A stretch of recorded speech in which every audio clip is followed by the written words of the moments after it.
Hello mga kabs, ako pala ay magluluto ng paksiw ngayon. Ito yung mga ingredients ko, may sibuyas na pula, may sili, mayroong sibuyas dahon, kamatis, luya.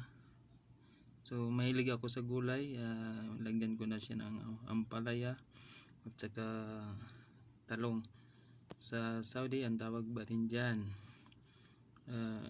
Dahil Ramadan ngayon, medyo maramihan tayo magluto guys, kasi para hindi na luto ng luto galing sa trabaho. Kahit 3 bisis pa ako kakainin to, walang problema, kasi hindi naman to panisin dahil paksiw. So ito yung isda nating papaksiwin. Siguro to dito tawag, di ko alam anong tawag dito, pero kapansin-pansin mo guys, pag naglinis sila ng isda, talagang tanggal yung panga, yung pag nila ng hasang. Kawawa yung isda, para ng bunganga ng pating. So meron din tayong bawang. Yung bawang ko pinitpit ko ng konti para yung talagang pag kumulo na yung sauce ng ating paksiw, talagang ang bilis niyang makapagpalasa doon sa isda.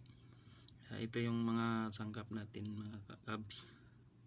So ang pinakagalabis natin pang sa paksiw, itong dato puti. Ito pinakamasarap sa paksiw. Talagang yung asim niya talagang mapapapikit ka sa sobrang tama lang yung niya, asim. So nakita ko kasi dito, mayroon pala dito yung mga ganito. Namimiss ko na kasi yung luto sa Pilipinas. Kaya yung itong dato puti ang pinakaano nila dito. Yan, dato puti, baka naman 6 real dito guys. So di rin tayo magpapahuli, kahit nandito tayo sa ibang bansa, lutong Pilipinas pa rin yung hinahanap natin. Isa sa mga importante yung pamintang buo pag kayo ay nagpaksiw. Ito ay pangdagdag ng aroma, ng pangalis lansa din sa isda. Kaya ito meron din dito pala mabili, naka-repack sa siya. So let's go, mag-umpisa na tayo magluto sa ating paksiw. Kung makikita nyo guys, yung ko, nilalagay ko sa ilalim yung bawang, luya, yung kalahati ng ginayat na sibuyas, nilagyan ko sa ilalim, at 3 pirasong sili at yung paminta. Kasi yun yung pagkulo niya, automatic yung lasa niya pupunta na sa isda. Bago isunod natin yung isda, i-layer natin siya. Ang purpose din dito, isapin natin sa isda para hindi dumikit yung katawan ng isda mismo direct sa ating semi kaldero. Di naman to kaldero na lang, kalderong maliit. Yan ang purpose natin, isapin natin sa ilalim. So ayan na guys, andyan na yung isda natin, nakasalansa na siya. Bago lagyan natin siya ng suka. Mapansin nyo, salisi yung paglagay ko ng isda, kasi para pag take out nimo hindi matamaan yung nasa ilalim. Kaya madali siyang kukunin. Pag pareha silang naka-align, mahirap tanggalin yun pa isa-isa. Hindi naman lahat natin kukunin para kakainin, pa isa-isa lang yung kuha natin. So ayan, panoorin nyo lang sa sunod guys. Bago sa sunod natin, pag lagyan na ng konting tubig din, i-mix natin sa suka.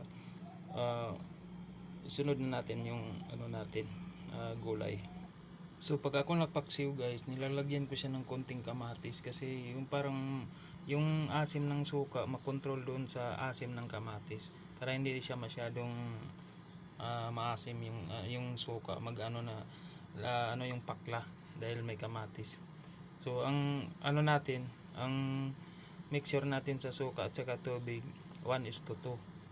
Isang cups na suka, 2 cups na tubig, kasi pangit naman yung sobrang asim. Hindi ko kasi taste, iwan ko sa inyo guys kung yung pag kayo nagpaksiw puro. Ako kasi ayaw ko din ng sobrang asim, yung pag mo ng sabaw parang mapaubo ka sa sobrang asim. Kaya ang mixture ko 1:2. Ayan na yung layer natin sa natirang ingredients, yung mga sangkap na nasa ibabaw. So isunod na natin yung arrangement ng gulay. So ayan na guys, ako pag nagpaksiw, nasa gilid yung gulay ko, ayaw ko nang matakpan yung isda yung sa gitna, kasi pag kulo niyan na ano yung isda, para sa gitna kasi yung pinaka pressure ng kulo, para yung kulo hindi maharangan at saka yung hindi ma-overcook yung gulay, nasa gilid yung parang ma-steam lang siya. Kaya yun, halo-halo na to guys, kasi ang isda saglit lang, kaya sabay-sabay ko na nilagay yung gulay at saka yung isda para isang kulo manuot na kagad yung lasa. So yung panghuli natin, yung sibuyas, yun yung nilagay natin sa gitna, kasi pag na anuhan to ng init, dali lang to siyang maluto.